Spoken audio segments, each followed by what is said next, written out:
Measurements are taken top and bottom for each piece. Each installer has his own preferred spot on the panel to use as a common base point to measure from. On the Continental panel, it is at the transformation point where the concave meets convex.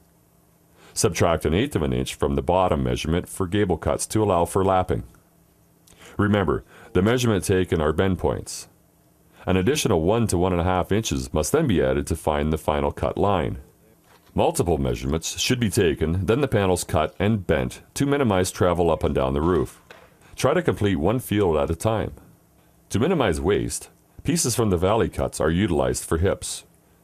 Installers prefer to complete the left side of the field first, leaving them with a selection of cut pieces for the right side, all with overlap edges which can be utilized as filler pieces. Additionally, all exposed valley bends should be given a protective coat of acrylics on the bends to seal the traumatized areas. As the rear upstand of our panels are stronger than the front edge, a slight distortion of the front edge will occur on diagonal bends. Depending on the angle, you may have to compensate for this distortion on the bottom measurement when marking your cut and bend lines.